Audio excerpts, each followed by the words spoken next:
재작년에 병원을 포함한 복합단지를 개발하는 사업에 계획서를 만드는 일에 참여한 적이 있습니다. 한 달 동안 합사라는 곳에서 일했는데요. 합사는 합동사무실, 합동사무소의 약자입니다. 여기에 여러 사람들이 와서 함께 일하거든요. 건축사 사무소에서도 오고 회계사 사무소에서도 오고 편집 인력도 와서 사업 계획서를 꾸리게 되는 겁니다. 이거 하면서 느꼈던 점 중에 하나는 제가 살면서 한 번도 생각해보지 못했던 금액이 이해하게 되고 나열된다는 겁니다. 뭐 예를 들면 4천억, 200억 이런 것들이 아무렇지도 않게 적혀요. 그래서 그런지 모르겠지만 개발업 하시는 분들은 1억을 한 개라고 하더라고요. 200억이면 200개라고 합니다. 여튼 이렇게 큰 금액이 들어가니까 규모도 엄청 크겠죠. 저 같은 사람은 평생 어떻게 해도 만들지 못할 그런 규모의 건축물들이 막 지어지는 계획이었습니다.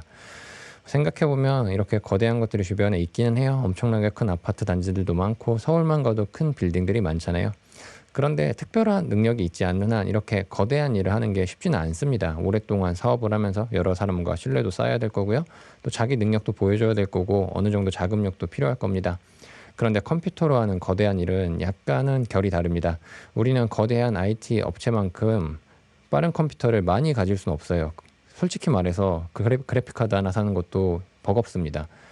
그 준다고 해도 운영할 능력도 없을 것 같아요. 그런데 그 엄청나게 큰 많은 컴퓨터들을 몇 초, 몇 분 단위로 빌릴 수는 있어요. 클라우드 서비스를 통해서. 그리고 또 IT 세계에서 사용되는 많은 툴들은 오픈소스로 공개되어 있고 이것을 친절하게 설명해 주는 사람들이 너무나 많습니다. 그러니까 컴퓨터 안에서는 개인이 할 수 있는 능력이 일상세계에서와는 약간 다른 것 같아요. 일상세계에는 만약에 제가 거대한 건축물을 짓기 위해서 제 손과 발을 대신할 사람들을 고용하고 유지를 해야 되잖아요. 그러니까 회사를 차려야 되는 건데 이건 매우 번거로운 일입니다. 그리고 쉽지도 않고 아무나 할 수 있는 일도 아니에요. 그런데 컴퓨터 세계에서는 제가 하는 작업을 대신해 줄 제 기능을 대신해 줄 코드를 만드는 게 무척이나 쉽고 또 이 코드를 다시 만들어줄 코드를 만드는 것도 가능합니다. 아주 간단하게 생각해 보면 제가 1을 10만 번 누를 일이 있다고 생각해 보세요. 이거를 정말로 물리적으로 누르고 있자니 답이 안 나옵니다. 그런데 코드 몇 줄이면 컴퓨터가 10만 번은 눌러줘요.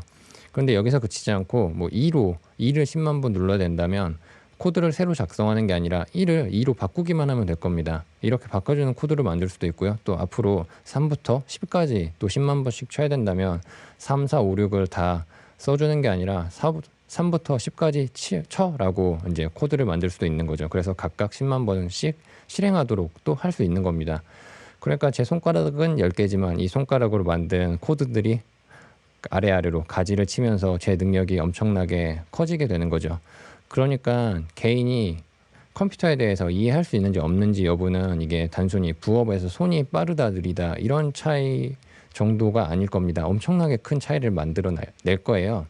그래서 이제 우리는 여기에 대해서 배울 건데요.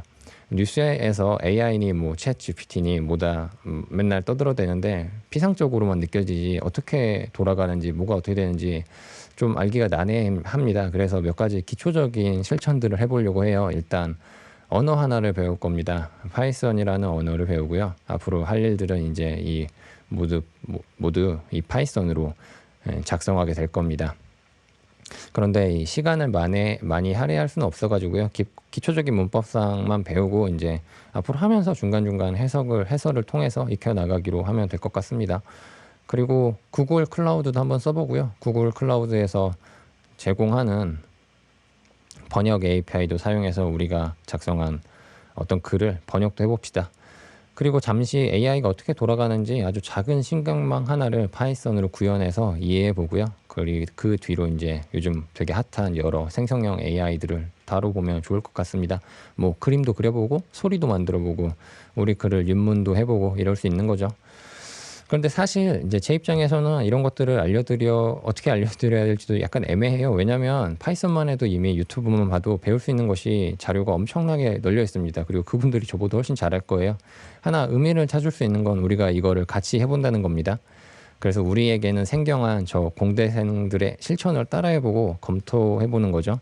그러면 이제 저들이 왜 저러는지 조금은 이해할 수 있을 거고 또 우리끼리도 이 부분이 우리가 공부하는 것과 약간 다르군 이런 이야기도 할 수 있을 거고요. 또 이러면서 디지털 리터러시 또한 키울 수 있게 될 겁니다. 일단 생각은 이제 그만하고요. 손가락을 움직여 봐야 될 것 같습니다. 해봐야 아는 게 있으니까요. 이거는 이제 어문 계열 학생분들은 더 잘 알고 있는 내용이겠죠.